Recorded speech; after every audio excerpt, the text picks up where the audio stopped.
G'day and welcome to the Orient Outlook podcast, sponsored by Carol Langley Florist, with myself, Steve Nussbaum, and as always, I'm joined by my good friend, my South Down chum, the bearded legend, the one and only, the Daddy-O. It's Mr. Paul Levy. Thank you very much indeed. Hello everyone, welcome back. This is episode number 339. Thanks to everyone, as always, who tuned into last week's show. This week, pretty straightforward shows. We recap on the last 7 days, catching up on anything you may have missed out on. And also we're going to unfortunately cover yesterday's loss at home to Derby County. We've also got very special guest Matt Harold waiting for us on the phone to speak to us. So I guess let's just crack on, and without further ado, word from our sponsor. Yep, so our podcast sponsors are Carol Langley Florist now, Chingford-based florist, been around the borough of Waltham Forest now for over the last 70 years. And as hopefully you know, they got a fantastic team of florists who can do anything for you. Christmas, weddings, family funerals, bar mitzvahs, bat mitzvahs, birthdays, anniversaries. They are here to serve your flowering needs.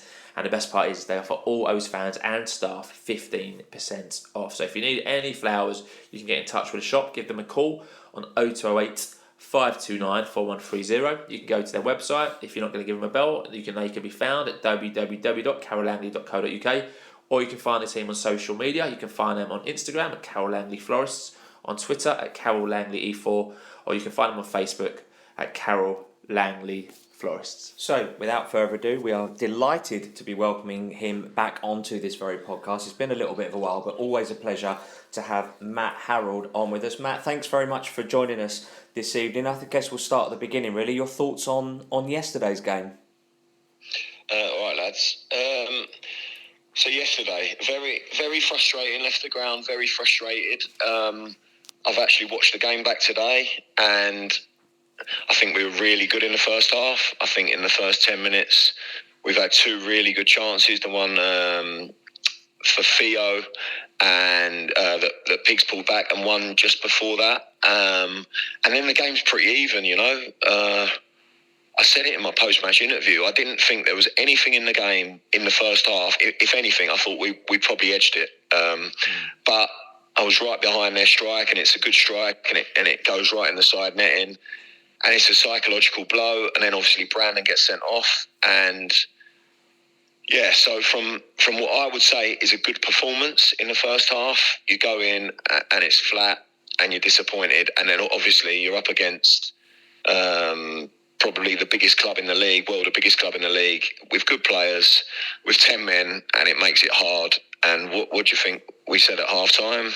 Stay in the game, organise, shift, slide, no spaces, and straight after half-time, a second one goes in. So, yeah, it was really frustrating. And then obviously the third one's not good enough. It's a poor decision. It's a bit off the cuff, that. So, not happy about that. Omar's goal is just offside.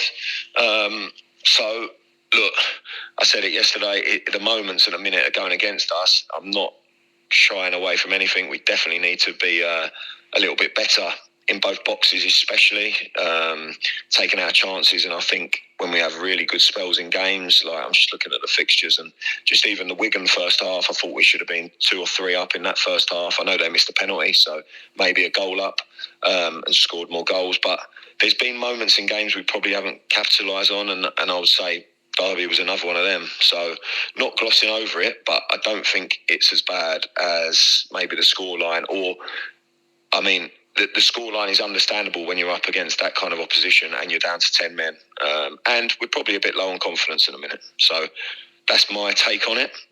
Honest as always. So you mentioned, Matt, and fair play for being honest, and fair play for coming on the podcast after the weekend's defeat. I mean, you could have easily said that I'm not doing this, but you mentioned low on confidence. So how do you get the confidence back up? This is actually one of the listener questions, so I'll ask this now. How do you build the confidence and get confidence back in place? Because obviously you've got a massive match coming up on Saturday. Yeah, good question. It isn't easy, because it's not just a switch, is it? I think it's not one of them things that just comes back. So I think what you always do is you always kind of reflect on how you got confidence back as a player. And what I used to do is work hard first of all. So you go in, you train really hard, you'll be a good teammate, you'd have a good attitude, you'd have good body language. So that's kind of your first thing you've got to do. And then then we've got to reinforce things to the players, keep working on the things that we need to work on, the things we need to improve on, show them things we can do better, which we do all the time with videos analysis, and then out on the grass. And then ultimately, it's down to kind of, you've got to sometimes go through a bit of pain in games and a bit of suffering within the games and work through it and get through it, and then you just hope you get that lucky break. So that is my formula, or our formula, to get out of a bit of a confidence issue, I'd say. But look, I would say I totally understand on the back of last week. I think last week was really disappointing. Watching that game back wasn't good enough, But I'm just going through the fixtures. I've got them on my laptop here. And I had a chat with a couple of fans on the way to Burton, actually, because I parked one of the lads' cars near the ground. And it was just pure positivity. It was like, we're loving watching you. And we've got so much belief in everything you're doing and the team, and they could associate with the players. So that was the 28th of October. Bit of a boring game, I'd say, but we maybe could have won that. And then we beat Carlisle in the cup, and then we've gone out in the Football League Trophy, which I don't think helped us, to be honest. Lost narrowly to Oxford, who are a good team, 3 poor goals. Paul Vale was called off. And then Lincoln, and Lincoln, I do think that was a real tricky one. So I don't think we did perform. And whatever you say, this isn't excuses. It was quite a flat, surreal night, but we didn't give anyone anything to shout about. It wasn't great that night. And then we played well against Wigan, played well against Bristol, albeit I know we've got to be better. We conceded a bad goal. We've got to be better when we've got the ball. And then 2 disappointing results. So look, I don't think it's quite as bad. It's never as good and never as bad as everyone thinks. But I understand a 3-0 result on the back of last week isn't good. And we're aware of that. We're fully aware of it. The players are, and we're sticking together. And we've got a hell of a lot of belief things will turn. I think we saw some unsavoury scenes from some fans that are starting to have their patience tested. And I think a lot of it is, appreciate you going through the fixtures as well. The last win that we had was mid-October. So by the time we play Cheltenham next week, it'll be 2 whole months that we've not seen a win. In the league, yeah. No, I get that. Yeah. Yeah, I totally get it. I really do. And look, since I've been here, we've had these spells around this time, haven't we? And it's not nice. I've been here and I've been through the good times, and we've had some pretty crap times as well within it. What I would say is as a club and as a group of players and in my opinion, as a staff and as a whole, we're in a different place. We're in a lot better place. I've got full faith in this coming back, especially with this manager and this group of players. So I totally understand the frustration. Look, a guy came down and voiced his opinion, but I'm sorry, we're playing with 10 men against Derby, and it wasn't awful, in my opinion. So I gave an opinion back, and that's just football, isn't it? I think we've got to stay focused within the game. I've got to do that. The manager's got to do it. But he wanted to chat with the manager during the game, so sometimes it's our job to just keep Richie away from it and focus on the game. We've been unlucky with injuries. I mean, suspensions is just a different kettle of fish, but we seem to be really unfortunate with our injuries. Is there something, I guess, without waffling on about this question and going around the houses with it, what do you think has been our problem that's caused these injuries? We've had intermittent issues. We've had players out long term. Obviously, Jordan Graham's a bit of a freak situation. Dan Aggie might be a bit of a freak situation. But by and large, we seem to be losing players for X amount of weeks that seems to then disrupt the flow. And Richie said pre-Derby that he doesn't know what his best team is because he could never put it out because he's always got someone out injured. Yeah, I mean, it's absolutely valid.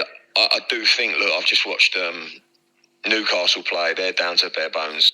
Tottenham have got issues. I do think a lot of clubs have got this. So I think I'm not going to make an excuse. I think we've got to deal with it. I don't think we've fully seen our best team consistently. I mean, Dan's been out a long time. He's a hell of an impact player. He's got goals in him, Max Sanders, we've seen glimpses of real brilliance.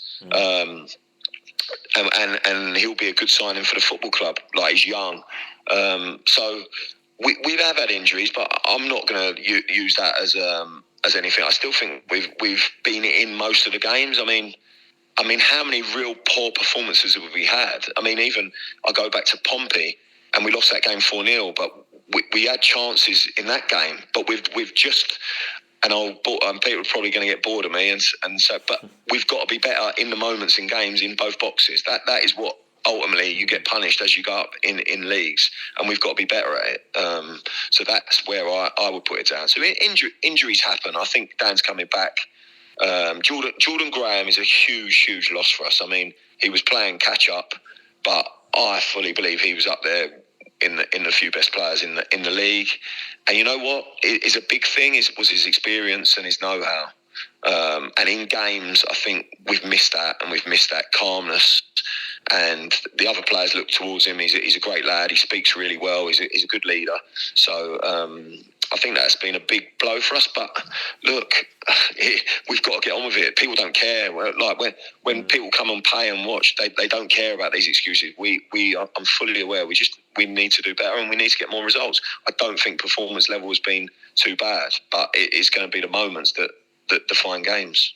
I guess, for all the doom and gloom sayers, we're 16th in League One, so it's not like we're 21st. I don't look at the table in a minute. I just think it was really optimistic. You go back to, I think, the first Lincoln game, which sadly, obviously, was chalked off. It felt so positive. So it's not great that we're here now, and there is a bit of doom and gloom. Let's be honest. So I know what you're saying. Do you think, right, that fixture's had a psychological effect on the team? Because a lot of people are attributing Daryl McMahon, which we'll come on to shortly, with the kind of downfall form of the team, but it happened kind of at around a similar time to the Lincoln game. Do you think that might have had a psychological effect on the boys at all? I've got to be really careful, haven't I, about making excuses here, because I don't like excuses and stuff. But I think it was just a strange time, and I think it can have an impact. Look, is it impacting us yesterday and what we do and the decisions we make? No, of course it's not. But it wasn't a great night, was it? It felt quite surreal. We felt close to victory, and that was taken away from us. And don't get me wrong, football wasn't important on that night. But the game in a few weeks later against them, really, that did feel surreal, and that did feel strange, and that felt really flat.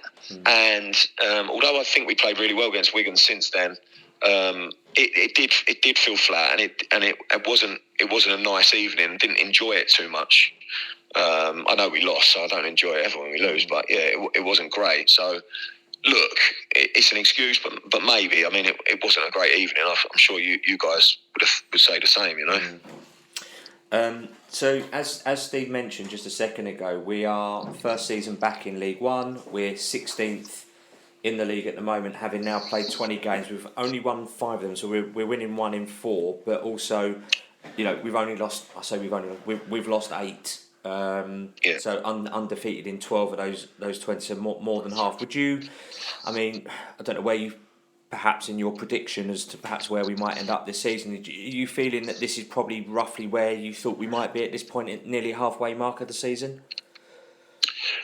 No, I actually thought we'd be a little higher. Just with how I've seen I think how we've played. And I'm not just trying to be positive for the sake of being positive here. I don't think there's been much in any games. Like, every game is really narrow. We obviously look at all the stats of kind of goal scoring opportunities, XG, entries into the box, entries into our own box, and they're mid to just higher than the mid-table. So you can't just hide behind data. But I think we're probably a bit lower than we'd like to be. And I do think we're a very capable squad. I think, I think Jordan Graham and Dan coming back, but I think Jordan Graham's a blow. But I think we're going for a bit of a bad patch of form, which we've got to get out of. And the last 2 games haven't helped with that, because let's be honest, the FA Cup one's really disappointing, because I haven't really had a cup run since I've been here, and I think the fans really were up for one this season, so it's really disappointing. I don't think we turned up for that game, so I think that's put put the spotlight on us a little, and then obviously we've come up against a good team, and so I think that's maybe compounded a bit of negativity. But 16th isn't disastrous, is it? I think we're all looking at we were looking probably a month ago. We were looking up and thinking, can we just get round that playoff mark? And look, I don't think it's completely beyond us, but let's go one step at a time. Let's consolidate. Let's remember how far we've come in a pretty short space of time, you know. So and keep improving. We're a young group. Keep improving. Stay with them. And I do think there's some positivity around the corner. Great answer. Thank you for that, Matt. To come back to Daryl McMahon, there's obviously been a lot of rumours over the weekend about him not being at the club anymore. Anything you can update around Daryl at all? Well, all I'll say about Daryl is Daryl, since he's come in, he's obviously been a manager. He's a really great guy to bounce things off. And he was in the dugout yesterday, and all I've done yesterday was say goodbye as we usually do. So I haven't heard anything. So sorry if that doesn't give any answers. But as far as I know, I don't know anything. All I'll say is Daryl's been a really good voice within the dressing room. I think, look, set plays haven't been good enough from us, but I think the players, that's one thing the players have to take a bit of ownership for. I think defensively we've actually been really good. The stats would say we're creating a few opportunities, but we're from them in an attacking sense. But it's something we have to improve. I'm not going to hide behind that. I think everyone, and set plays aren't just down to one person. Set plays are down to everyone. We all talk about them. We all watch them. It's a collective effort when we talk about the set plays, and it's also the players have got to try and do better on the pitch, I think. So that's all of us. That's not pointing the finger at any one person. That is, we all need to be better. Is Daryl's remit specifically for set pieces, or is he more of a generalist coach? What does he kind of do on a kind of day-to-day or week-to-week basis? So a lot of the time, if we travel away, then there'll be a group usually of 4 or 5 players who are on loan and they need training. So Daryl takes that group. Obviously, he's got really good experience within football, so he takes that group. They really enjoy it. He works them hard, and they're ready and prepared for to be kind of future Leyton Orient players. He does that. He supports us on a daily basis, and he presents the set plays. But we all go into, like, it's a kind of collective effort, that. So Daryl will then, if we play away, Daryl will then drive up himself on the match day to be with us. So that's his role. I don't know exactly how people thought it would be. He's just been an extra person to the staff. We've got a good staff here, and it's he's definitely helped the young lads on those days where we maybe have a day off or we're travelling. To go back to yesterday, Matt, the captaincy was given to Tom James for the Derby game. Obviously, it was changed a few times this season. Why Tom James for yesterday taking the captaincy? Well, with TJ, we think he's a good age. We're a pretty young squad, and we think TJ's a good age, and we just think there's more within Tom. So by giving him that extra responsibility, we think it can help him. Obviously, we've had a few captains this season. We've got quite young players. Eddie's young. Obviously, Pratt's would be our usual captain. Dan Happ's been captain before. But we've probably not had a huge amount of experience. So I think that was the thinking behind that one. Okay. Lots of questions we had come in around January transfer window. Obviously, we're 3 weeks away, 3 weeks in a day, whatever it is, to the window opening. We are aware that Martin Ling has a board in his office, and it's a constant sort of moving chart, if you like. In terms of incomings and outgoings, might we expect some movement? You know what? This isn't really my department. I can obviously look, but everyone's always looking to improve. If it means things may need to be shuffled to move a bit of money around in order to sign people we'd want to improve us, then that is going on. We're constantly having, or the gaffer and the board and the recruitment team are constantly having meetings. Obviously, we as a staff have an input on that. So it's kind of done in a tier thing. We'll have an input on that, but we're constantly looking at players, looking at names, good players. Obviously, it's not just going to be us in from. Hopefully, there'll be a bit of room to do a couple. It's important we try and get the right ones, So that is where we're at on recruitment. I can't really tell you much more because I don't really know it. Okay, that's fair enough. That's always appreciated, you giving an honest answer. So, loads of listener questions. So we've already covered Daryl, we've covered the captaincy, we've covered January, a few other ones that came in from listeners. Chris Kane asked a question about Ethan Galbraith, saying what has Ethan Galbraith got to do to get a regular run of games? So obviously, new signing. I think the fans are quite taken to him quite quickly, Galbraith, and not seen him as much as I guess what they would have liked to. I guess what's your stance on Ethan?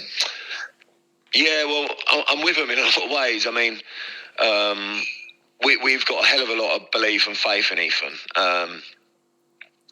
And we think he's going to be a hell of a player. And I think he's played well. So he had a really good run in the team earlier on in the season. I think he done well. He played right back for a bit and then he played as an 8 when we changed to 3 at the back.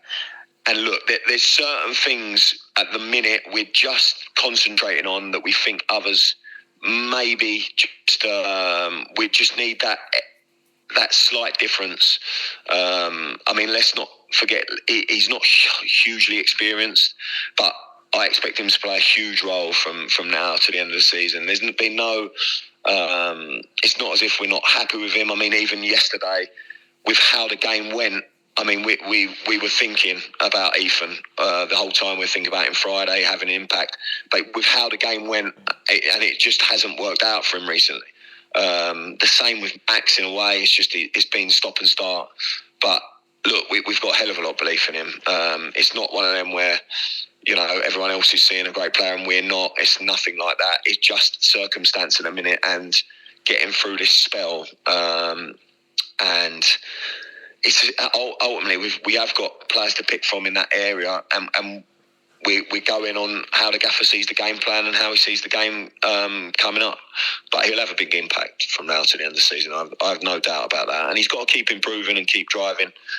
He's a great kid, unbelievable trainer.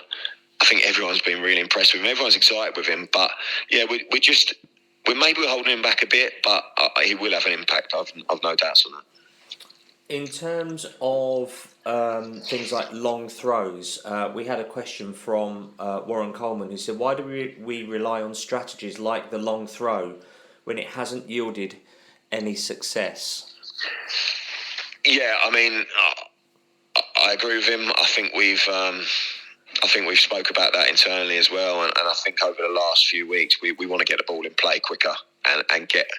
I think when we're at our best, we move the ball quickly, we're excited, we run forward, we play forward, and I do think that slows us down a little bit. So I think it's an absolute valid point. But I think the game yesterday, we were. I know we were losing, but we were trying to slow it down to stay in the game. To be honest, at 1 and 2-0. So that was probably why we done it yesterday. But it's something we've spoke about, and we would agree with him. To be honest. Fair play. Barry Mittelman said you were a striker, Matt. Obviously, you know you're a striker, Matt. Hell of a good one as well. But comes on to say, what does Ruel need to do to improve his game? So I guess we're being fairly critical of him at points this season. He's had a few good chances. It's not put away, and he's put away some amazing chances that you think have you done that? So I guess from your perspective as a forward coaching Ruel as a young forward, how can Ruel improve? Yeah, he's still doing well, but you're right. I think I speak to Ruel obviously daily, weekly. We go through things, and yeah, he's left a few out there, definitely, hasn't he? He's left a few really good chances, and then he'll go and score a worldie. What I think he's playing week in, week out, isn't he? So I think he's just got to keep going. We keep working every day. Sometimes it don't happen immediately. I think even last season he was in and out a little bit. He's never been a regular, and at the minute he's kind of one of the first names you'd put on the team sheet. He's still got to tidy up. I still think he can work harder at his game from a Monday to a Friday. And that's what I'm working with him on, and we talk to him about to take him to that next level, because I think he can get to the next level. I mean, his stats are still really good. I think he's even if you include kind of his goals and assists, he's right up there in terms of data. So it's something we're working on. He's got to have that hunger to do it every day, keep doing it. And I think he probably should have over double figures, shouldn't he? I think also he got 7, but that probably should be 12, minimum 12, easily, yeah. which then turns those draws into wins, and so these are the fine margins we're talking about. And then there's not as much doom and gloom, is there? Absolutely. That's exactly it. And to your point earlier, and I've said it on plenty of occasions this season, unfortunately, that we're just not clinical enough in both boxes. If we're not scoring at one end, we can't be conceding in the other end. To your 100%. point, he's got to take those chances, and how he scores the world is and misses the easier ones is beyond me. And I took a penalty yesterday and I didn't do very well, so I do appreciate how hard it is. But you know, it's a lot harder actually on the pitch than watching. You know, I've realised that now. It's one of the things you look on, you think, why haven't you just done that? And I think back to all the mistakes I made as a player. So look, it's sometimes I get it. It's emotion, it's frustration, isn't it? Absolutely. Vince Howard said, considering this season is all about consolidation, is it becoming a struggle to motivate the players? And I think that alludes to Nigel's message at the beginning of the season about consolidating and, you know, not being in a dogfight at the bottom end. Excuse me. But I think obviously your attitudes and the staff's attitudes are probably slightly different. Yeah, definitely. I don't. I mean, obviously, we've all got a really good relationship with Nigel. I don't know if that's been taken a little bit out of context. I don't mean there's no ambition. That means is we don't really want to be in a dogfight, if you call it that. We want to be safe so we can build the club in League One. Look, what was it? 6 years ago, they said we want to be back where we started. Now, we're back there. The last thing you want to do is go back a step. So I think that's probably what he meant by consolidation, but that doesn't mean we've got no ambition, because I mean, you know, the manager, he's highly driven. Well, we all are, for success. You know, I think he's an absolute winner. Obviously, that can bubble over at times because he wants to win so bad, and we want the players to want it as much as them, and I think they do. But look, you can't. Sometimes it doesn't just happen. So what I think you've got to do, and what we do, is we just take every game as it comes, and we just do everything we can to win that game. And then before you know it, it's not consolidation. If you've won 3 out of 4 and you're then looking up to where we want to be, it's then ambition. So I get the point. If you say consolidation, how do you motivate players? But on a day-to-day basis, we have no problem motivating the players. And I think you watch our games, we're in a lot of games. It's not like we're outplayed and they don't look like they're trying. We're in games, it's a goal here or there, isn't it? You know, so I don't think that's a problem. And I definitely wouldn't say we're just consolidating and happy to just turn up and win a few and draw a few and lose a few and be 16th come the end of the season. We're striving for much more than that. Nice one. We had a question on Instagram from the Berkshire O, who said, how does Matt think our goal scoring this season can be improved? So I think, without having the table in front of me, I think our goals for is fairly, I think it was like 16, maybe 17, maybe even 18. But I guess, what's your take on that? Yeah, it's got to improve. We want it to improve. We want to create more high-level chances, and it's something we talk about all the time, obviously.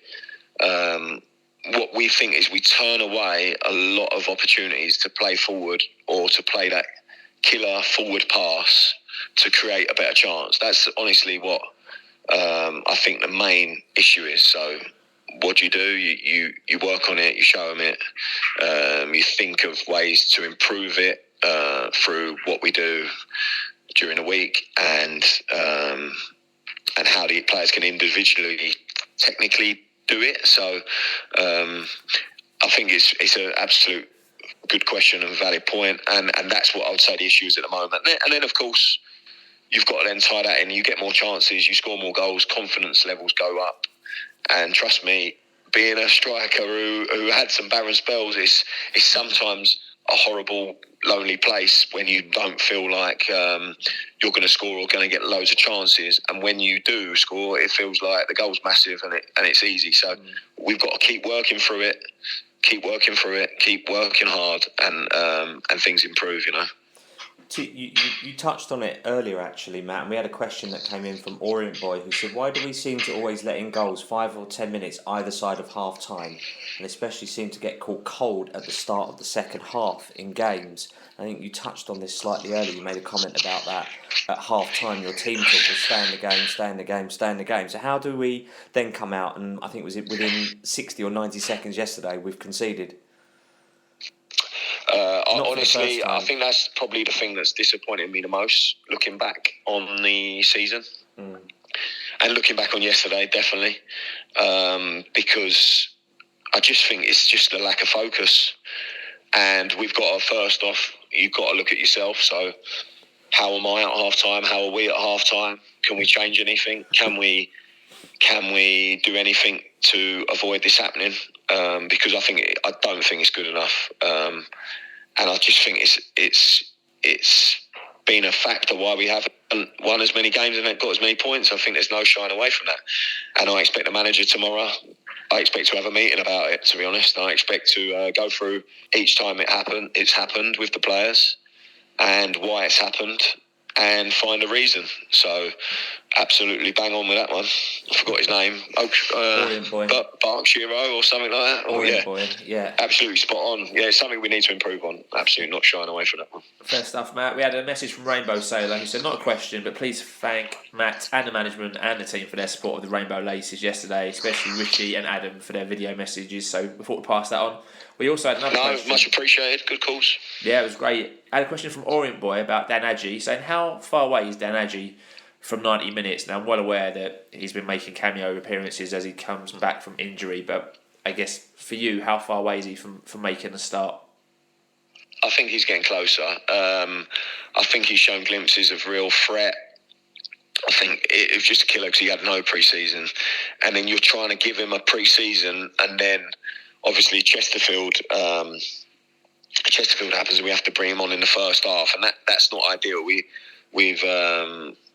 got big plans for Dan. We think he's going to be a great player for the club. So we just got to be careful that we don't end up doing something else. But I do think he's edging towards it. He's training well. He hasn't missed a day's training in 3 weeks now. He's obviously building his minutes up. I thought he looked a threat at times again yesterday. So I think it's edging towards that time, you know. Baz, so do you think that he might make this side of... Well, we've got 4 games left of 2023, maybe. Do you think that might happen this side of, not this side of Christmas, obviously, because it's only. I think it's a possibility, definitely. Yeah, I mean, 90 minutes is different, isn't it? I mean, I think the guy said 90 minutes, but it doesn't necessarily have to be 90 minutes. But there comes a time when he might start a game for sure. Yeah, 70, 80 would be great. Yeah. Bazal73 said, does Matt think it's possible to build a squad capable of promotion in the next 2 or 3 years when we're so reliant on loan players? Bit of a head scratcher for that. First off, it's interesting because I'm just trying to think. I think a lot of teams would have loan players. I know we've got Solbrin, Oxford, Cooper, Ed Turns, Iddy. I think that's it. So we've got 5 and you've got a limit of 5, haven't you? What I think you've got to do, I think you've got to utilise them. We utilised them well last season, didn't we? Yeah. So we done that great last season and we ended up going up. So what's stopping you doing that with a better calibre or a more experienced group this time with loan players? I don't see that being an issue at all. And I definitely think that's where we're striving for. And, 6 weeks ago, I would have been talking about a playoff push possibly openly, in terms of definitely internally, because I've got a hell of a lot of belief in the way we play and our players and how we set up individually in the games, how the gaffer sets us up in games. So, it just feels like it's a really it's not a great time at the minute, but we've just got to keep working through it. It changes quickly, football, doesn't it? It really does. It can really change in the matter of a couple of games, really. But he goes on to ask another question and says, also, will the current crop of loanees be reviewed in January? I understand that usually they have a recall clause in their contracts for the comfort of the parent club. But also Brandon Cooper, I think, is only on loan with us until January, and he's now about to serve a 3-match ban, which pretty much, I think, puts him out for the rest of 2023, possibly. Yeah, I'm not sure if it extends into the start of January with Brandon. I don't know, without it here in front of me, I don't know exactly who has got breakout clauses. I know a few possibly have, and then it's down to obviously the loan club and us. What happens there? All I can say was, I think the loan players have helped us and been good for us. And you've got to be careful on the back of a couple of bad results. You don't panic and lose faith in people. So I'm sure. Well, we obviously. With the side of the recruitment, you're also looking at the loan players as well. That obviously ties into the recruitment, because if people got called back or we wanted to shuffle things around, that is then a factor with that, because you only get 5 loans that can be in a match day squad. So that is always a factor. But I think I think all good teams use the loan market to their advantage, and obviously we're out there, we're all watching games and watching players from a higher level, so we're always looking ones that can help us. Great answer. That's it for listener questions, Matt. We've got 2 more questions before we'll let you go. So recently we've got into the habit of asking for our guest dream menu. So we've asked this to Paul Terry, to Richie Wellens, to Paul Smith as well. So if you had a fantasy restaurant, Matt, and you could pick any starter, main course and dessert, what would Matt Howell pick for his dream menu? I would go scallops on pea puree with some chorizo to start. Lovely. Wow. I would then go... I'm a foodie, lad, so it's a hard question. Michelin star. You can tell your starter, Matt. Probably go for I'd probably go for I'm going to go fish here. I'd probably go for a turbot, like a baked turbot. Actually, when we went to Portugal last pre-season, we stopped in a restaurant, and that was the best fish I ever had. I think I had turbot there. It looked rubbish from the outside, but the food was brilliant. So, yeah, I'll go for a turbot. And then for dessert, I will go for... Oh, you know what? Controversial one, but I had this last night at a restaurant. I went for Christmas pudding. Ooh. And I really enjoyed it. Wow. With brandy cream. So, yeah, that's probably not my favourite, but that's what I've got a taste for at the minute. So, very nice. Yeah, just throwing one in, and it's the festive period, so... Well played. Tied in well, wasn't it? Yeah, I wasn't I'm good at expecting that. Yeah, a fine palate that you have. Final thing from us before we let you go and enjoy I'm a Celebrity or whatever it is you're going to go and do next. Just a quick... Watch the game again, lads. Just keep trying to improve. Just a message for the Orient fans, really, just to sign off on, Matt.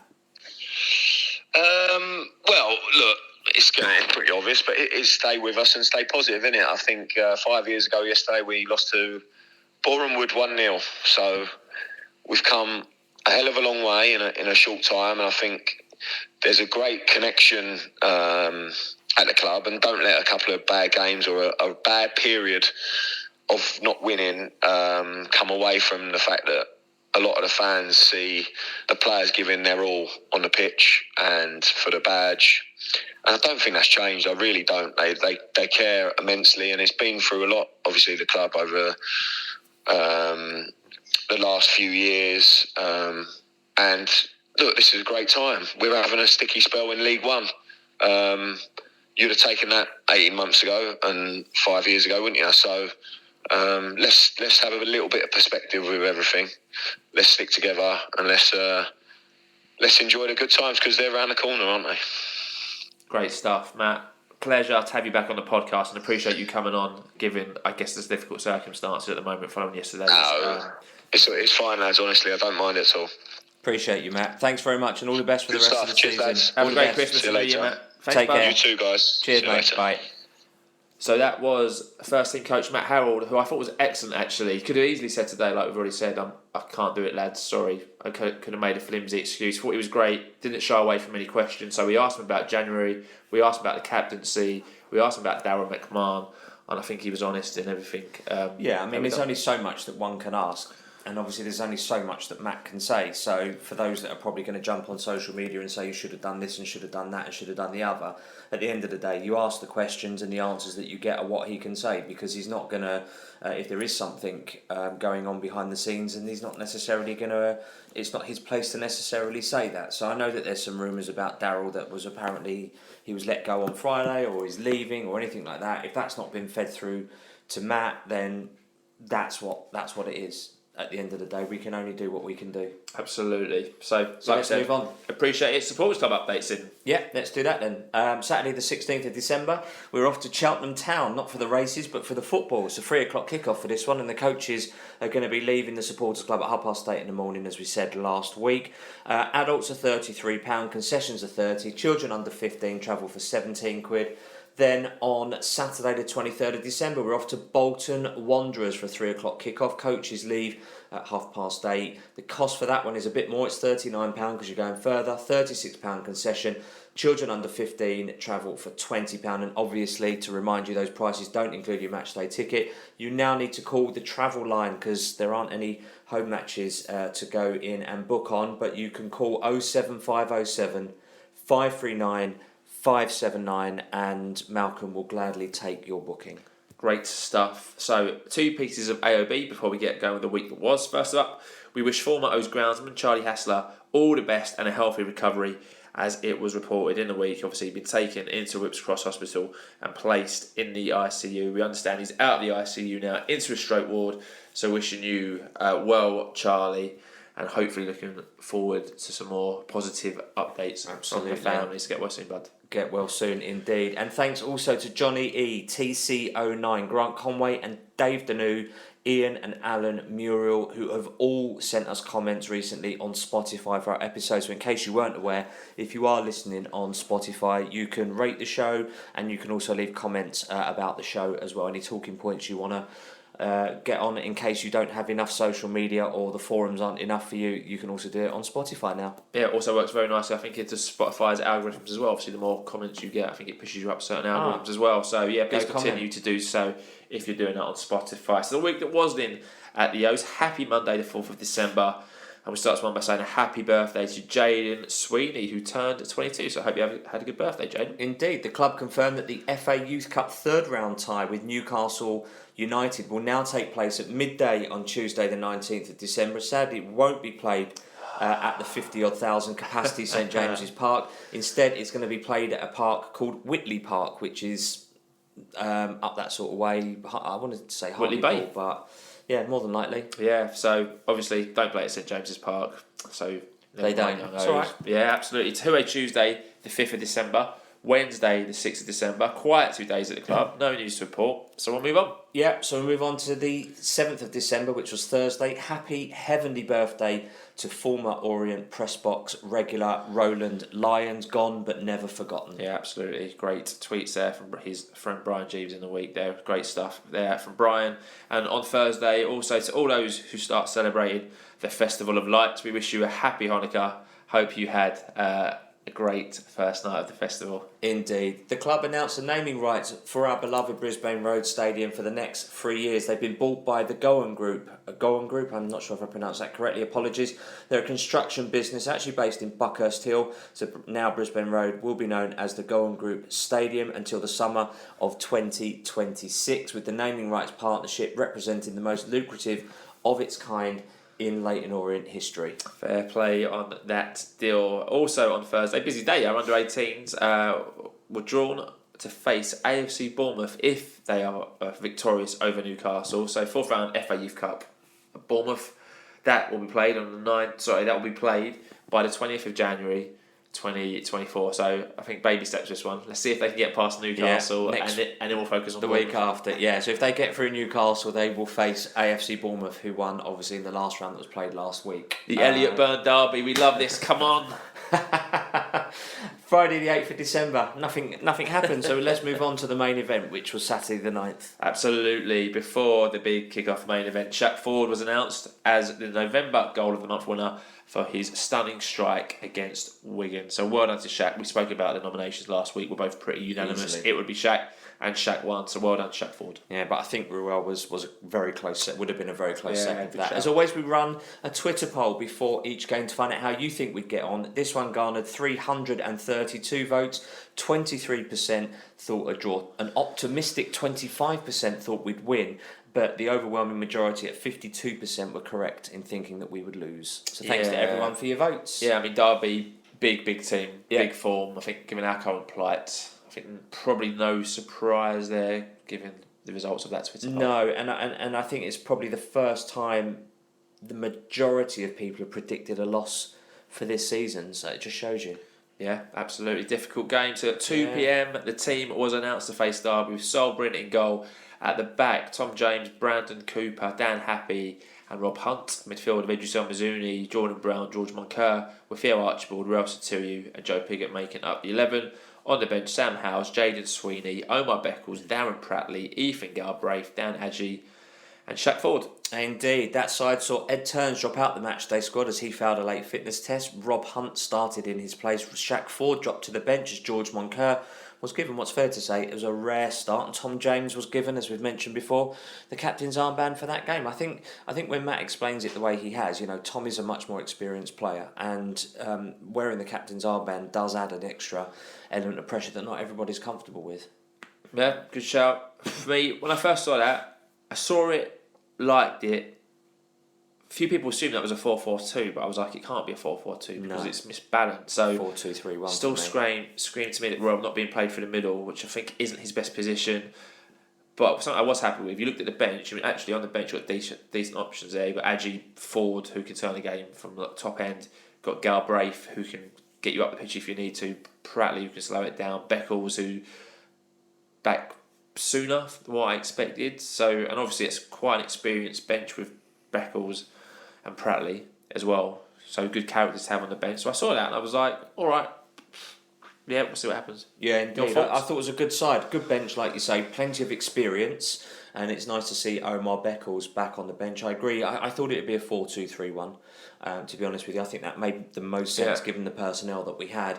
And I thought, you know what, potentially we might be able to get something from this game. I think it's good to see Moncur back on the starting lineup. Yeah. Considering we have not been creating much, there's been a few calls for him to come back. I think last week a lot of tweets saying, pivotal time to kind of start him in a game where a lot was going, but we didn't. So we had quite a big reaction to this. We'll mention a few tweets that come in to us. Les OK, 5-2, said 4-4-2 question mark.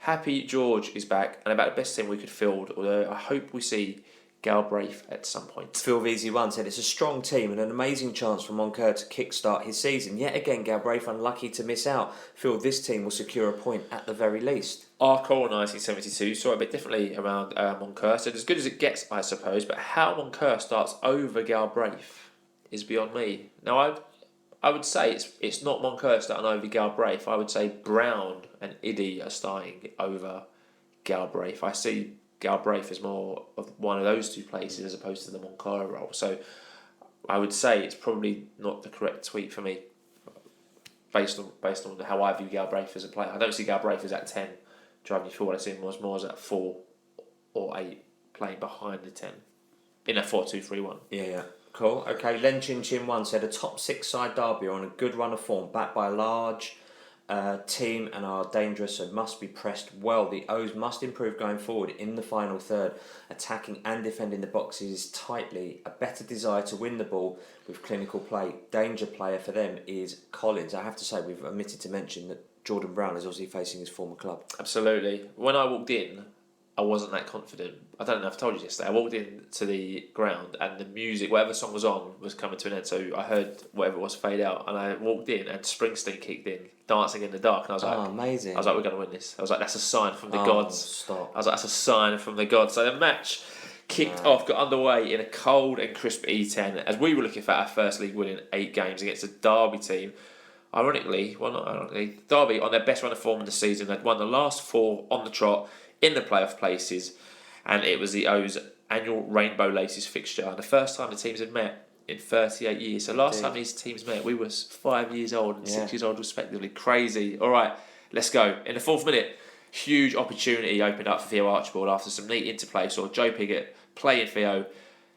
And with a goal at his mercy, I've not seen this one back, Theo misjudged his kick, seemed to slice the ball massively, and the ball hit his standing foot and the chance was gone. That was a huge chance. Talk about those little moments, right? If that ball hits the back of the net and we're 1-1 after 4 minutes, now I'm not going to sit here and say we win the game if we go 1-1. However, changes the dynamic. It changes the mood around the stadium. 100%. It changes the confidence of the players. The weight comes off their shoulders. It puts the weight and the emphasis onto Derby. That would have been huge if that got in. And he slices the ball. It hit his standing foot. Yeah, because he sliced it. Yeah, because he hacked at it. And it's such a shame because that was such a good move. And like Matt Harrold said, it is these fine moments that we are not capitalising on that is costing us games, be it at the front end or at the back end, whichever way you look at it. If you're not scoring, you've got to stop them scoring. If you're not stopping them scoring, then you've got to go and score. And we're not doing either well enough. And it's moments like that. Theo's got the goal begging at his mercy. Attack me, kick it in, I'm here. And he just misjudged it. I can't castigate Theo because generally he's been fantastic. Oh, one of the standouts of the season. I mean, last season, I think if that comes to him in the same situation, he doesn't even think not even Bosch, 1-0, we're celebrating. But yeah, I mean, that's just the way the season has gone so far. So that huge chance gone. So beautifully for Joe Pigott to feed him through as well.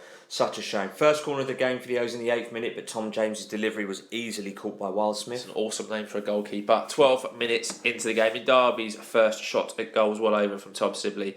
And then a minute later, a Tom James long throw eventually found its way to El Satuyu, who managed to control the ball, lift it up, get a half volley away, which Wildsmith was able to catch. Yeah, we were all a bit antsy there, thinking, go on, kick it, and he's going to get onto it, and it just kind of, the ball bounced. Slow and as it came down to him. But he could have, and he snatched with his left foot rather than his stronger right. That's the kind of goal that he scores like that and misses the ones we've kind of spoken about, like the harder chances. But hit the target, but the keeper had it covered. Move forwards now to the 20th minute. More good play down our left-hand side. Saw Idris El Mazzouni find Ruel Sotiriou, who darted towards goal, but his cross was blocked for a corner that came to nothing. So again, a good opportunity that he was played in for. Yeah, we played all right. First 10 minutes we were really good, and it kind of slowed down a little bit. But we looked on par with Derby at this point in the match. Anyway, I think actually I disagree. I think we were on top. Yeah. I think we were by far, like Matt said, I think we were the better side. We were taking our game to them. We haven't really spoken about any shots that Sol Bryn's had to do, and that's not because we're so pro-Orient that we can't ever talk about another team. It's just genuinely because as I'm note-taking throughout the game, there just isn't anything. Yeah. They might have shot blazed over, I think. I just didn't bother to note. But by and large, it's us that are creating. It's going to change in a minute, pal. 26th minute in, a superb save by Sol Bryn denied Derby the lead as Joe Wall took a free kick, curled it round the wall. Now we could see the wall, and I was talking to Chris next to me going, this wall doesn't look quite right. There's a massive gap if he can curl it round. So you could see like the slight gap. The wall wasn't quite right there. But fair to say, Bryn recovered and made an excellent save from the free kick. It's funny because I'd opened my mouth and said this is a left-footed person shot. And it's going to go round the wall, round the wall the other way, and then he's kicked it round the right-footed person, and it's crept in at the. You could see the gap on the wall when you were looking. You were like, "There's a slight. It's not quite aligned to the post." Right, and that's the one he went for. So I couldn't have got it more wrong. So it shows you what I know. 33 minutes on the clock. Louis Sibley ended up putting Derby ahead with a fine strike from distance after Wilson found the aforementioned Sibley. He pulled away from Tom James, drove towards goal. Drove forward before driving a shot across the goal into the bottom corner from just outside the box. I fear that took a slightly. Look, I've watched that back, and it looked like it took a deflection off Dan Happy's leg as well, in some way, shape, or form. Not that it massively changed the way the ball was travelling, but good goal. I think it helped. Good goal. I mean, the way he took it, it looked like he scored loads this season. Obviously, it's his first of the season, right? Cool. Which is ridiculous. Defensively, you could say a bit lapse. He kind of pulls away fairly easy from James, and Happy doesn't kind of close him down, just kind of stays where he is and runs back a little bit. You could argue Happy should go and get in his face a bit and try and cut out his angle, but a great finish there. I don't think Bryn could do much in goal, to be fair. And that's it. It's quality and that's being clinical, right? We haven't spoken about any Derby apart from a shot over the bar in the 11th minute. Derby haven't had any chances of note to speak about. The one they've got, they've made for themselves, put it in the back of the net, and now they're in the driving seat. Fine margins again. Yeah, Paul shaking his head margins again. Yeah, Derby should have doubled their lead, shouldn't they, at the 40th minute after Bird sent the ball out to Mendes-Lang on the left, and he centred it for Collins, who was all alone in the box, all by himself, with all the time in the world and all the space, but he ended up firing his shot just wide from around the penalty spot with just Solbrin to beat. Huge let off there, I think it's fair to say. I don't know why he had so much space. So they've worked the chance well. Mendes-Lang, who was starting to grow into the game a lot more, starting to cause real problems on their left and our right hand side.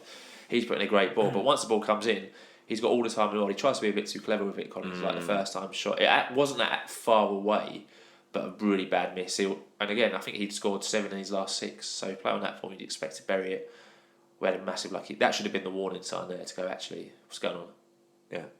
Absolutely, Luckily missed it. Game changing, huge moment in the 43rd minute as Brandon Cooper came together with Collins. Collins went down and Brandon was shown the red card. Now at the time in the south, we couldn't see it. Yeah. We just presumed he played, acted, got our man sent off as Brandon was given his marching orders. However, video today we've retweeted and loads of people retweeted, quite clear that Cooper gives Collins quite a hefty elbow to the face.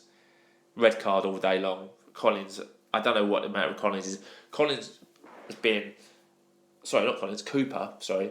been fantastic for the first month and a half, 2 months of his loan spell. Phenomenal. Slotted into that centre-back three with Towns and Happy brilliantly.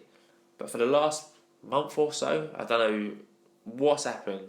Cooper's gone from being one of the first choices on the team sheet to one of the last. I don't know whether that's frustration, tiredness, don't know, but any time you do that to an opposition, elbow in the face. In front of the dugout. Lino's got to be well. I don't know what he was expecting. He gets 3 games off now. He gets to go back to Wales, spend Christmas with his family. So, yeah, be a big loss. And I think it's interesting now. The perception was, everyone knows we've got him until January. Let's try and keep him to the end of the season. Reaction now is he's done at Orient. Do you think people aren't that bothered? Well, from a fan perception, right. I think most fans now are like, yeah, get rid. Yeah, stupid. That's violent conduct, isn't it? Shows you how quickly it can change for you. But no complaints. Totally unnecessary. There was a player behind him, probably Happy, I think it was. Player behind him, so he didn't need to do that. He could have just blocked him without using the elbow, and that'd have been fine. Maybe a yellow card for. I mean, Collins is an experienced forward. He's probably whispering in his ear, trying to get something out of him. However, you've got to be smarter than that, Cooper. Yeah, 100%. It's unacceptable. 4 minutes of added time went up on the board. Richie Wellens made an enforced change as George Moncur, unfortunately, was replaced by Omar Beckers. I thought it was one of George's better performances, actually. Not that he set the bar particularly high, but I thought he did quite well at times. Bought the play, gave options to players who, perhaps have got a bit stuck, and Derby was swarming over them, and he's got good quick feet. We just need to see more of it. But I thought it was one of his better performances. It was a shame. He was having a decent game there, and you felt we were utilising his position and his distribution well. Like he was getting involved in stuff and looking decent as well. So that was a real shame. But obviously, a straightforward sub with Beckles coming on in defence. Nothing else to report in the first half, which came to a close with the O's 1-0 down. Attendance announced 8,499 with 1,196 away fans making the journey. So obviously the game sold out. I mean, still huge gaps in the North Stand and quite a substantial gap in the East Stand as well. So I don't know if that's free tickets that just weren't utilised or whatever. But yeah, shame that, because obviously those empty seats are potential income and money to the club and create a better atmosphere because there's more fans in the ground. Yeah, exactly right. There were no changes for the O's at half time, which got off to an awful start as Bird drove forward. He found Wilson on the right, whose low ball picked out Hourahan on the edge of the box, who helped it onto Mendes-Lang on the left hand side, and his first time shot beat Solbrin to make it 2-0. Now they've worked that chance really well. So you can argue from an Orient perspective it's quite poor defensively, but the way they use the extra man to get Mendes-Lang by himself on the left-hand side is quite good. It's just one of those in it where we've come out a bit cold. They've capitalised. Good finish. What I will say is, should Solbrin have saved that? I think so. I think Bryn will be disappointed that he's at least not palmed that one away. Yeah. Kind of gets under his body. And I think there was a few people comparing Viggs to Bryn, and I think it's like apples and pears almost. Like, yeah, but you could go back Eldin Jakupovic and he was he's Bryn not was our keeper anymore, so it's a moot point. Unlucky there. Yeah, I agree. Yes, should he do better? Always, but there are times where you just have to accept that it was a good move and it was a good finish. And unfortunately, it's gone against us because again, the fine margins. We're not switching on, like Matt Harold said. We're not switching on. We're not sharp enough. And teams probably have worked that out and scouted that about you. All you have to do is look back at the results that we've had and when the goals have come, and you can say, look, they're a little bit shaky when they come back out. Omar Beckles had the ball in the back of the net in the 51st minute after a Tom Jones free kick. He snuck round the back post and Wildsmith misjudged the ball. Unfortunately, the linesman's flag was correctly up for offside for that one. Yeah, I mean, I've only seen it from the one angle. Looked slightly onto me, but obviously Matt said he looked off. Wasn't given. Great finish though from Beckles. Unlucky, but I mean, if that own goal against Portsmouth is still, I think, of unbelievable tech as how he's finished that. So he's got a finish in him. All right, 53rd minute, second sub as Joe Pigott came off to be replaced by Darren Pratley. 61 minutes on the clock now. Double substitution. Theo Archibald was replaced by Dan Aggie. Ruel Sotiriou was replaced by Shaq Ford. A bit of a head scratcher for me why Theo was taken off, as he was our only kind of real driving outlet, and his recovery at one point to chase back and win possession back for us because they were on the attack was absolutely outstanding. For me, I'd always keep Theo on. Aggie and Theo, I think, would be fantastic in the same squad together. That's very dangerous. That's an exciting combo. I'm sure we'll see those. I hope so. I don't understand why Theo was taken off, to be perfectly honest with you. I would have probably taken either maybe Jordan or Idris off or maybe Joe Pigott off. Probably a question we should have asked the first team coach when we had him on this very podcast about half an hour ago. Yeah. All right, let's move on to the 70th minute. And Solberry made a very good, solid save with his feet after Mendes Lang intercepted a pass from Jordan Braff, drove forward, got round the back of Happy without any O's pressure on him, had a shot, but Sol done well to make it safe. Good save there from Sol. Indeed it was. 78 minutes on the clock now. Derby made it 3-0. Game, set and match really. And it all started from an O's short corner as they won the ball from the first pass. So Tom James sold whoever it was short. Mendes Lang was away. Two of them counter-attacking. Just gone. Not a single Orient player was kept back. No, gone. Bearing in mind we were a man short as it is. And he's got into the box, he's squared it to Tom Barkhausen and he's tucked away the chance. He will not get an easier goal than that in his whole life in a game like that, because that was absolutely dreadful from us. To not have a man back, to not even have someone that can counter and cover that. See, that would have been Theo Archibald for me, that would have been made that recovery run. I don't think anyone would have caught him.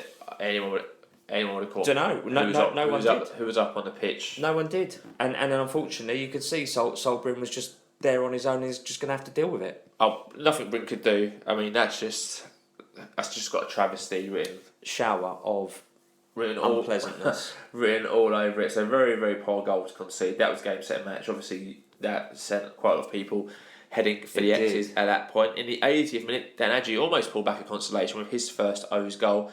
He had a good run into the box from the right. From quite a tight angle, he made space for himself. He had an effort, hit the post, then ricocheted off Wildsmith before going out for a corner. He was unlucky there. That was a good little move there from Dan Adji. Yeah, it really was. Another break followed from our corner as Mendes Lang drove forward on the left. And with Derby players queuing up, it was Tyrese John Jules who had the chance, but a great save from Solbryn denied him from close range. I mean, that was... If you don't learn from your first mistake, why learn from your second, right? Absolutely. I mean, that was a great save, though. What I will say, it's a great save from Solberry. He does really well to make the save. And well done to Rob Hunt for getting back to clear the ball, because it was behind Bryn when he made the save. He was, and he cleared it well. He did. 4 minutes of added time were played on this one. Nothing else to report. The referee brought the match to an end with the O's falling to a heavy 3-0 defeat at the hand of Derby County. So Matt Harold done the post-match interview with Dave Victor. Obviously, we've had Matt Harold on the podcast, so we're not going to play his interview, but thank you to Dave for sending that over. And again, I thought Matt gave a really good account of himself. It was a good interview. In that post-match interview. Very honest again. Yeah, always. So the league table, that means that we stay in 16th place. Thankfully, we've now played 20 games, won 5, drawn 7, lost 8. We've now accumulated 22 points with a really hefty goal difference of -9 at the moment. Although that's still not as bad as teams around us. So obviously -6 is better than -9, but compared to teams around us, you got Wickham below, one place above us at -5. But you look around us: Port Vale -12. Cambridge -11, Burton -12, Exeter -18, and it gets progressively worse from there. So not as bad for the teams around us who you might think, all right, bit of Legende. So sorry, but Shrewsbury in 11th, they've only scored 13 goals all season. They've got a -14 goal difference, but they're on 27 points in 11th. Crazy. It's funny, isn't it? Funny old game. All right. My views on the estate, Let's do it. The first half was good football. I think we can all agree on that. I think we played some good stuff. We paid the price, as we've said earlier, for not being clinical enough. We created some good opportunities, some good moments. There was some good football that we saw. And I thought, oh, hello, we've turned up today. We're playing some good stuff. It's a pleasure to watch. And, you think with the a couple of the good opportunities, like the Theo one, for example, like we're creating them, we're just not finishing them. So if we weren't creating them in the first place, that's an even bigger concern. A much bigger concern that goes far deeper than just us being a little bit crap in front of goal. But what on earth was Cooper thinking? And as you said earlier, his levels have dropped a lot. He's not the same player who joined us in August. I totally agree with you. I don't know what's happened there. There seems to be a whole level that's dropped amongst the squad. Like Matt said, that's probably a confidence issue that they're working on and dealing with. It was always going to be harder with 10 men, but the 2 goals they scored, even the counter-attack from our own set piece was, I thought, quite shameful. And our failure to deliver a ball that finds an Orient shirt at set pieces, I think that also needs highlighting. I think Matt may have touched on that. Well, I think the good thing from having Matt on is they see what we see, right? So they know what the problems are. They just need fixing. And I don't think it's simple as going, we'll just have an extra training session. There's obviously stuff they need to be working on, routines they need to get going. But it's good that everything that was relayed back earlier in the interview, like Matt was more than aware of, and he's not sitting there going, well, actually, I think the set pieces are decent, or they're not kidding themselves into a fake sense of security. They know what the issues are, and hopefully we'll work on them. And so the question is why aren't they being addressed then? Yeah. Or how are they being addressed, and why has it not worked? That would be the biggest thing for me, because our set pieces, we seem to be getting a lot of them. In one game, we had like 11 or 12 corners and didn't make anything of any of them. It's not great. It doesn't make great watching as a paying fan. So our failure to deliver a ball, just the set piece thing is just frustrating everybody. And why are we in such a slump? Like, how did we get into it in the first place? How have we gone from getting an FA Cup run to just really dropping our levels and dropping our standards from what it seems? But like Matt's probably answered it, but more importantly, how do we get out of it now? Yeah. How do we turn this around? Good to see Omar Beckles back. I thought he did well when he came on.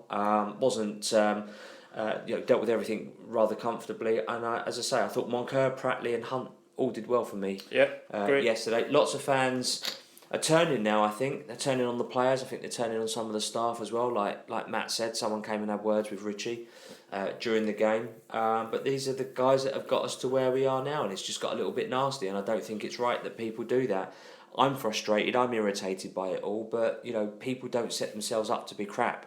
They don't set themselves up to suddenly go from being alright to being rubbish. So from that point of view, I think we need to be supportive and stick with them for a bit longer. And I've heard talk of, if this doesn't change in a game or two, then Richie needs to go. But, all right, Burton sacked their manager, Cambridge sacked their manager, and I think Grimsby have changed theirs, and one or two others.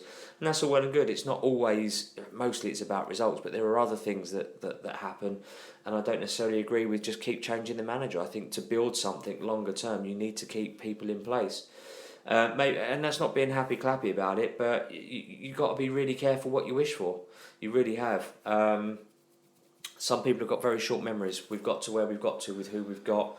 I think that's it. I know Steve. We've come up with 3 other teams. Stevenage are obviously up in 3rd, doing very well. And people will look at Stevenage and go, well, they're a smaller club compared to us, probably with a smaller budget.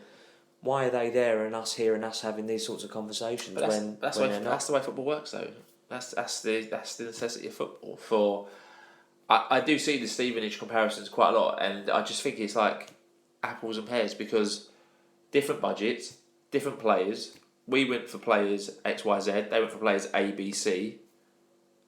Yeah, but then the argument is why aren't we getting as good, if not better, players if we've got a bigger budget? Well, we've gone for better players on paper. When we sign, Dan Adjie will be on. I guarantee you, Adjie's on more than the highest earning Stevenage player. I guarantee it. Maybe double what some of their summer signings are. It's all about how you use your money. Stevenage are a great example of how to do a low budget with top end returns because they're third. Orient, you can argue, they're the other way. That's more of a scouting signing issue than a asset piece coach is rubbish issue. People are getting quite confused by saying Richie's not been backed. Richie has been backed. His signings haven't worked out. We signed 8 or 9 players in the summer. I had this conversation this morning on a different WhatsApp group. People saying Richie's not been backed. Richie has been backed. He brought in 2 attackers. He brought in Dan Adjie and Joe Pigott in the summer in place of Charlie Kelman, who went back on loan, and in place of Paul Smith. He was backed with forwards. Now, Adjie's been out. That's unlucky. You can't say anything other than that. Pigott hasn't worked out so far. Richie was still backed. Shaq Ford come in, who's done all right. That's free attacking ends. So when people go, Richie's been let down because the forward he craves hasn't arrived. He signed Joe Pigott. Joe Pigott, I said this again, I'm not going to repeat myself, will be on decent money for a League One football club. He was released from Ipswich, or broke his contract with Ipswich, where he would have got a payoff fee, to come here, where he will be one of the top 5 earners, is my perception of it, based on his historical clubs that he's played for. He won't be on cheap money. Joe Pigott's probably on more money than Reed and the 2 other guys at Stevenage up top. I guarantee it. He's on more than Piagiani, for certain, who joined him from Oldham, where he would have been on a pittance of a wage. And he's probably not on anywhere near the highest one of... Omar Beckles will be on more money than Piagiani. For certain. It's not even a debate. Anyone who thinks Piagiani's on more money than Beckles is insane. It's just the way Stevenage have used their money better. But that's the game of football. That's the game of football you play. There's nothing to say in 2 years Galbraith isn't going to be better than one of the Stevenage midfielders now. But again, it's a waiting game. We've gone for younger players and more of them. Stevenage have gone for a different type of player and are getting better returns. That's just the way it works. But anyone who says Richie hasn't been backed, I think is, for me anyway, I clearly disagree with. But I think we've gone a bit off topic. But I think that has been one where everyone's going, look at Stevenage, they're third. Yeah, they're third. They've made some good signings. At that time, had we signed anyone who they'd signed in the summer, we'd be going, who? They didn't make any signings where you raised an eyebrow and thought, wow, that's a good signing. They did when they signed Piagiani and they signed the other centre back from Forest Green Rovers. Yeah. That made me raise my eyebrows for League 2. They didn't sign anyone in League 1. I thought, wow, that's amazing. They signed Danny Rose, a forward who was released from Northampton. If we'd signed him, we'd be like, oh, he's all right. He's been around the block a few times. Who cares? A bit like Joe Pigott, to be fair. But they haven't signed anyone. You think, how on earth have they signed him? They've just come together really well, and whatever they've done has worked for them. But, I disagree with anyone who says Richie's not been back, to get back to that Stevenage point. But for me yesterday, I think it really was one of those days. I think if Archibald scores, like we say, it's a completely different outlook of the game. I think we played all right until the sending off. But at the same time, you've got to remember, this is Derby County, one of the best teams in the league with probably the highest budget in League One. So their players should be better than ours. That's what we expect. And it's just those little moments that aren't going for us that have been mentioned before. Like I said, if Theo scores out in the 4th minute, it's different. If Bryn saves the early second half goal, who knows what might have happened. And 2 of their 3 players who score a goal just say scoring their first of the season. It's just typical way the luck's going.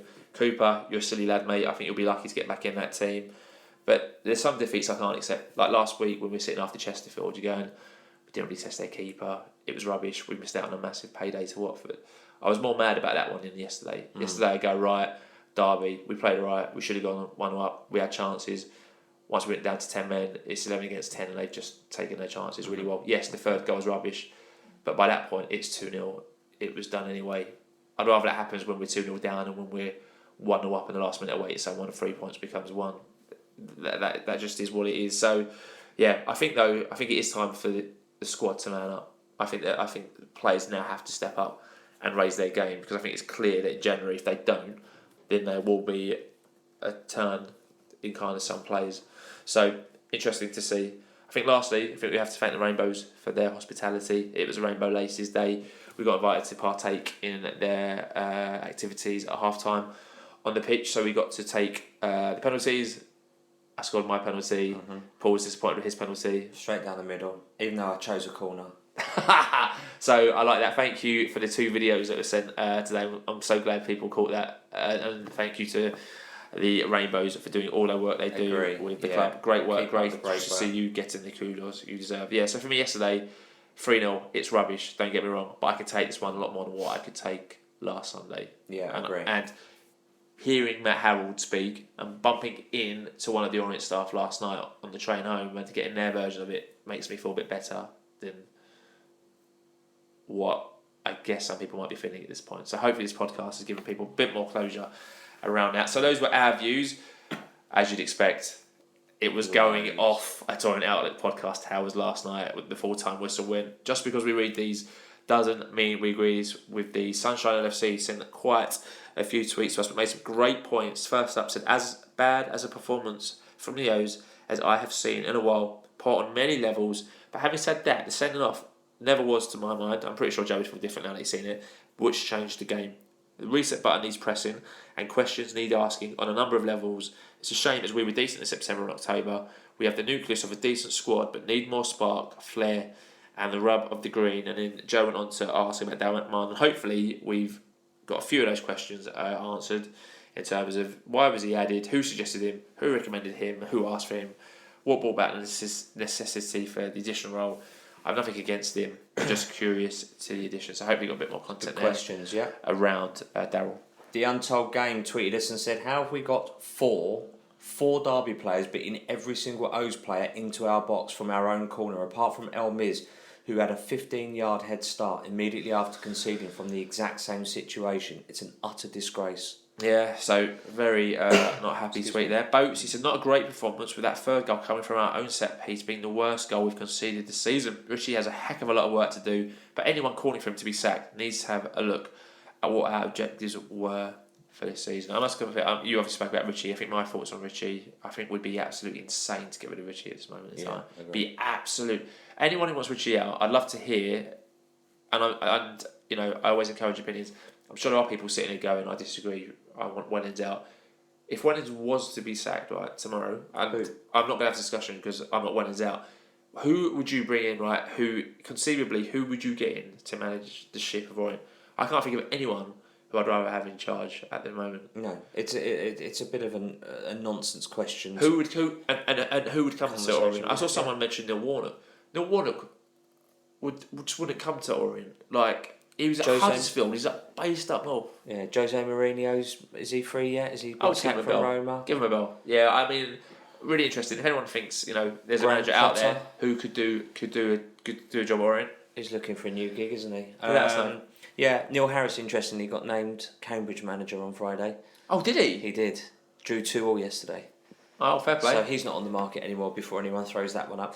Super Orient 1952 said, time to get rid of the dead wood that are not up to League One, playing in League One, and bring in quality players that are capable of playing in League One and above, that are not sick notes and have played regular first team football. New Twitter handle to me, so welcome to the podcast. DWard_7 said, if nothing is done to arrest this slide, we are going down.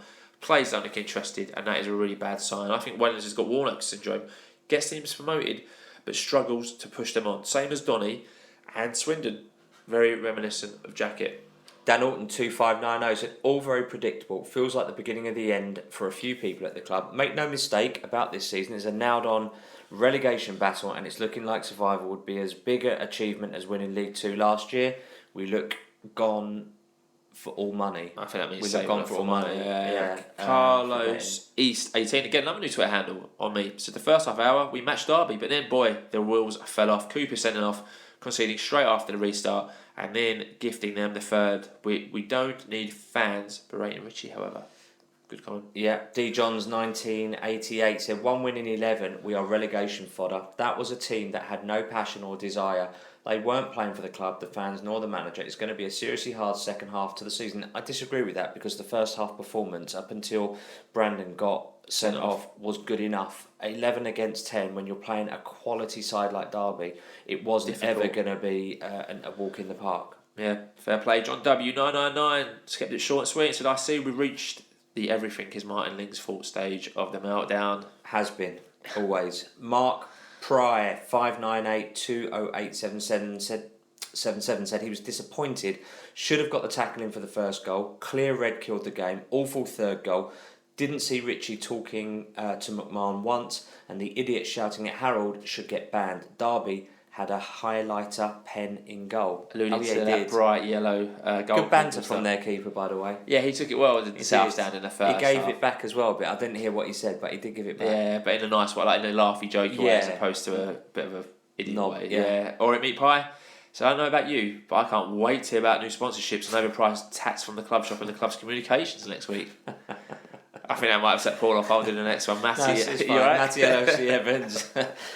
Disappointing, but being honest, I never thought we would get anything before the game. Derby are a different gravy in this league, budget and squad. Seeing calls for Richie to go for more than a handful. For me, who we get? Who's better? We have to soul search in time for Saturday. Absolutely. T Mac returns. So the excuses are running thin now. Really, we will be relegated this season if we don't see change. I respect what Richie did for us last season, but it's not working. I understand people might not like that view, but I see nothing to tell me the current vibes will change soon. Similar vibe here going on with Gary Talbot Seven's tweet, who said there will be a lot of Wellens can't cut it in League One moans, but the players have been dire in recent games at both ends of the pitch. If you score first against us, you have a great chance of 3 points. A lack of playing for the shirt is definitely creeping in. Good shout. Daniel _ D44 said it was always going to be tough, but we made it too easy for them. Happy should have closed down quicker for the first, and the third was beyond shambolic. Our last defender was in their box. The red looked harsh, but if he did elbow him, no excuse. Need some good players in January. Apostolos Andre 9 said, we deserved nothing from the game. We were in the game with 11 men and then fell apart on the sending off. Our threat up front was non-existent. The midfield pairing of Idris and Brown, whilst both good defensive players, is not creative. That is a great shout. And that's where you said about bringing in Galbraith for one of them two. So who do you drop then, Brown or Idris? Well, it depends. I'm not for Galbraith. I'm not shouting for Galbraith to come in at the moment. No, but if you were, who would you drop? Based on current form, probably Iddy. But I think Idris is too good not to have in. Can have a moment, can't he? He can. It's that, get a tackle in. He won a few good tackles yesterday. Yeah, I think both Brown and Idris are good players, but they're not going to get you double fit. Well, I think Brown scored 1 goal this season. I know Idris hasn't scored any because they asked me about it on BBC Derby, saying Idris hasn't scored. I think Idris has had like 22 shots on goal this season, hasn't scored at all. I think Tom James hasn't scored this season, and he's had quite a few shots on goal. I mean, the problem is clearly shots on goal. But yeah, I mean, if you're going to play a 4-2-3-1, that two who sit back in midfield will hopefully get you a few goals. But as I say, Brown's got you 1. Iddy hasn't scored. We're in early to mid-December now. From a midfield perspective, we're just not scoring enough. But that's all over the pitch, right? Last season, I think someone alluded to it. I don't know if there's a tweet coming up later. Everyone was scoring last season. Beckles was chiming in with a few vital ones. James scored about 5 or 6 worldies. Moncur was getting the odd one here and there, plus all of his penalties as well. Yeah. You had Smith doing well. Like this season, they're not coming from anywhere. So two, I think, is a top one with 6 or 7. But like Matt said, we said should be on 12. Yeah, he should be Piggott, quite comfortably. I think Piggott from open play.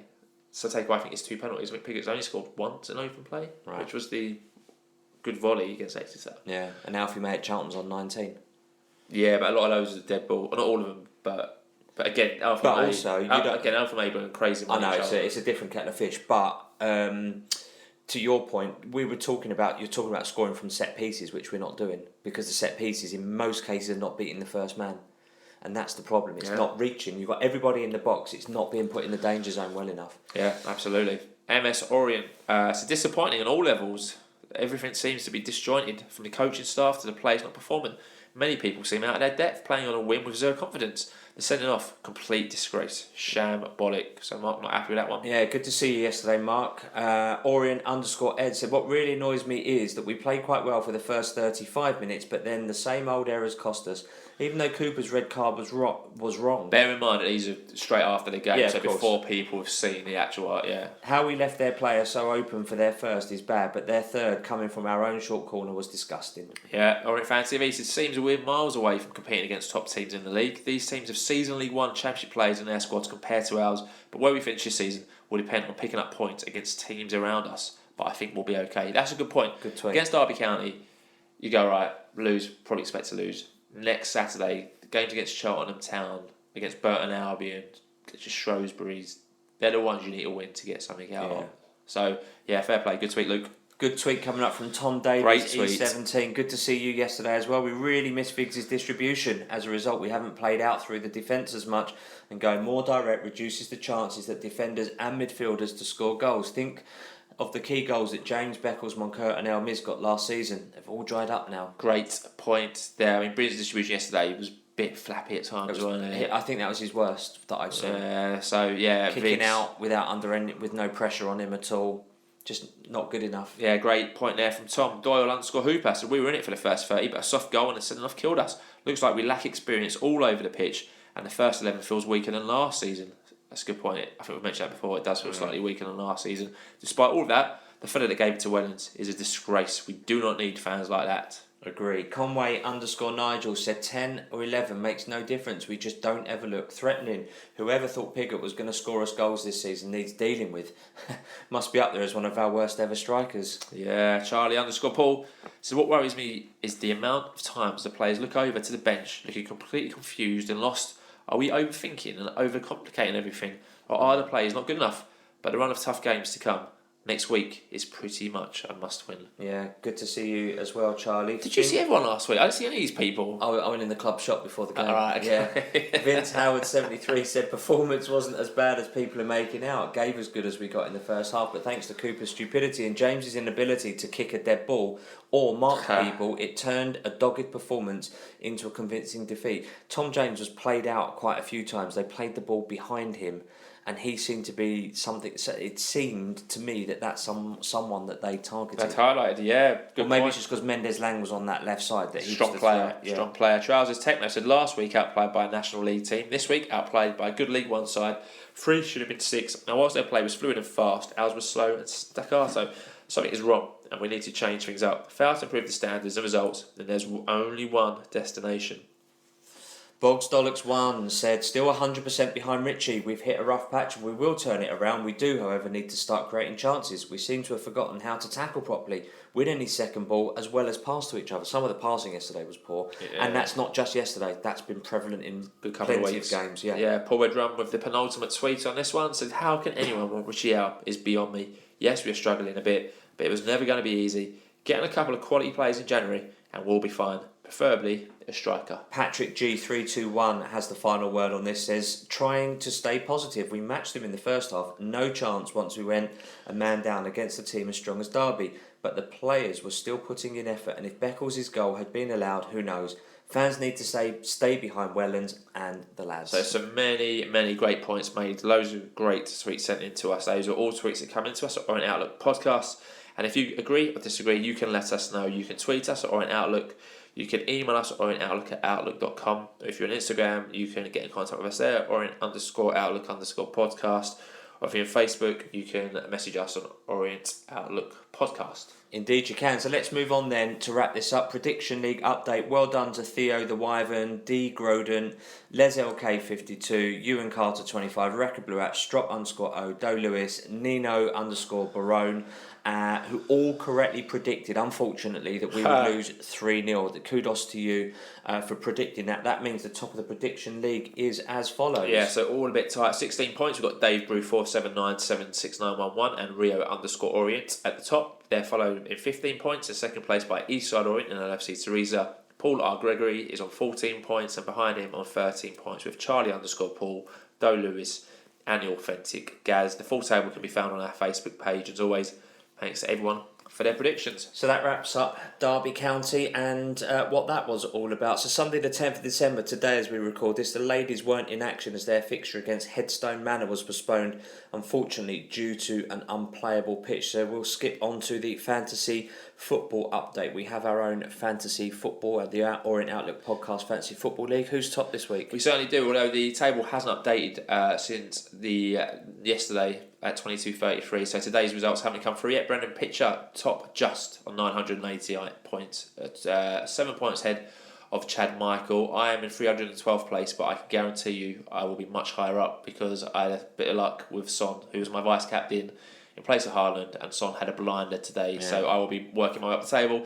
Down the bottom, I think unfortunately Karen Harrison still finds herself right down the bottom on 630 points. So Karen, sort yourself out, get yourself up there. Same to you, Paul Baker. Same to you, Johnny Mack.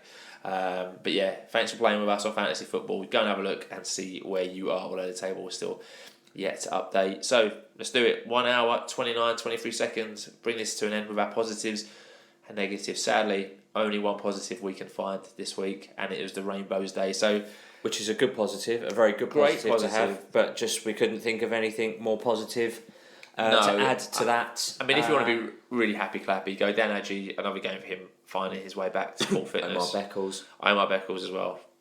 Brilliant. That's well done. So let's move on to the heavy weighing negatives. So we're on an 8-game winless streak in League One. They're not all losses, but they're not all wins. It's not all great either. Brandon Cooper, negative, his elbow, and now banned for the next 3 games. Let me ask you this question. Providing it's 4 at the back still. Yeah. Who'd you play at the back on Saturday? Beckles alongside Happy. Yeah. Turns on the bench. If Turns is available. Yeah. Adam Thompson? He's not played any matches. He needs to get. I think he probably needs to go out on loan and get some game time. I'm a big fan of Adam Thompson because I think from an ability perspective he's there, but I don't think he's fit enough to go in and do that. So I think you go with Omar Beckles. All right, like it. Good shout. But I do like Adam Thompson. Do I think he'll be here next season? No, I don't. Fair play. Even maybe loaned out for the second half of next season, see if he can get himself a contract somewhere. Unfortunately, because he's a lovely guy, and I genuinely think he's a good centre back. Yeah. Okay. Disappointed it's not worked out better for him. That's 2 negatives so far. I'll do the third one in. Goal difference took a hammering yesterday, so really we went from -6 to -9. Yeah. Let you do the fourth one. Fans turning on the players and the staff. It's all frustrating. It's very frustrating. I get that. We turn up, watch 90 minutes of football. We don't see what happens in training. We don't know how great these lads are. We don't know what the camaraderie and the morale is and how good it is at the training ground. Everyone laughing and joking and probably being a bit social with each other, which is all great. And we can only judge on 90 minutes that we see on a Saturday afternoon and those that travel to the Tuesday night games. Yeah, and the last positive we got is what in the world is happening with Daryl McMahon? Rumours he's gone. Again, spoke to Matt Howard, asked him the question. I think he gave us an honest answer with that one. Again, we get a lot of inbox messages to the podcast, a lot saying Daryl is gone. Obviously, we can only know what we know, as far as we know. Still at the club, no official announcement. So that's it. All right, hero of the week then. Yeah, we're going to do this. So, without further ado, it's everyone at the Rainbows. Yeah, well done, everyone. Well done for your great work. And thanks again for having us. So next week's fixture, only the one fixture coming up. We travel across to Cheltenham on Saturday the 16th of December. They're currently bottom of League One in 24th place after a 1-1 draw away at Bristol Rovers yesterday. Their last 5 games have seen them win 2, draw 2 and lose 1. I guess, is this the first real must-win game of the season for us? I think if we lose, there will be a quote-unquote meltdown. Yeah. I think which might be coming. What I will say is, though, even though Cheltenham are bottom, they didn't score a goal in their first 10 games of the season. They didn't score for like 900 minutes. Yeah. So take into account that we now play 20 games. They're not that far away from the chasing pack. So they sacked their manager. They brought in Daryl Clark, who got sacked at Port Vale last season, who seems to be doing a good job there. So they've gone from losing pretty much every game they played. So like I said, last 5, win 2, drawn 2, lost 1. So going into this, they're actually on better form than what we are. Their points return from the last 5 is better than our points return from the last 5. They've just beaten Oxford as well too. So you look at the league table and go, we should win that because they're bottom. However, going into the form game, don't work like that. Daryl Clark will be saying to them, look at the form table, we should be beating them, and they'll be confident. of Game getting for a game, result. we've drawn 2 and lost 3 of our last 5. They've won 2. So they're going into And this drawn better form. 2. This is going to be a difficult game. Anyone thinking we're going to go and turn them over easily, we would have done had we been playing this fixture in August or September. They're a different team now. This is going to be a hell of a tough game, but I think it's a game, must win. Yeah, clinical game. 6 points up. We will see what happens. We'll be giving you your reaction as it happens via tweet, which we normally do with goal tweets. And obviously, if you go to the game, pre-post match, anything you want to tell us, safe journey, and send us a tweet on your way. So, sponsorship reminder, don't forget to get in touch with John and their fantastic team of experienced florists at Carol Langley. Give them a call on 0208 529 4130, or you can get in contact with the team at social media at Carol Langley 4 or Essex Biz on Twitter, also on Instagram at Carol Langley Florist, or you can find them at Facebook at Carol Langley Florists. You can indeed. So that is it. Thank you very much indeed for joining us from what's been quite a long episode this week. But Matt Harrell for 45 minutes was absolutely superb. Yes. Thanks for joining us for episode 339. We knew that Derby at home was going to be a tough fixture. It was another disappointing result as 10 men Leyton Orient slumped to a 3-0 defeat with our high-flying opponents, to leave the team winless in our last 8 league games. Ahead of a tough visit, as we've just mentioned, to Cheltenham next week, in which we look forward to hopefully talking about our first win in next week's Orient Outlook podcast, which I think, if I'm not mistaken, is our final one of 2023. It is, it certainly is. So if you're listening on iTunes, please subscribe. You can give the podcast a 5-star rating, or if you're listening on Spotify, don't forget you can rate the show, which you can do, or you can even leave a comment on each singular episode, so we give you a shout out if you do so. Yeah. So please do that if you get the chance. Don't forget you can follow us at us at any on your favourite podcast platform. So if you don't see it on those, why not try another one? And that way you get all the podcasts as soon as they are available. And again, as well as all podcast platforms, you can find us on all smart speakers. You can find us on the Fan Hub app. You can find our episodes on YouTube as well. So we can be found in any places. So listen to the podcast. Has never been easier, and as we always say every week, if you have an older relative, a loved one, or an Orient chum who you think will like the podcast, grab their phone, download it for them, pass the pod, give them the gift of the Orient Outlook podcast for Hanukkah or Christmas. It's free, it's absolutely free, so you don't spend any money on it, and you're giving them the glory of an Orient podcast every week. Absolutely. Who wants nothing more but doom and gloom? Listen to us. Thanks, Matt Harrold, for joining us this week. Thanks to George and Tom at the club for getting that set up for us. We really appreciate that. We'll be back next week, as I said earlier. It's going to be the final one for us of 2023. It's episode 340, and we'll have all the information, all the news and views that you need, and we look forward to hearing from you during the week. And as always, please stay calm, stay safe, have a great week, and keep listening to us here at the Orient Outlook podcast. Up the O's.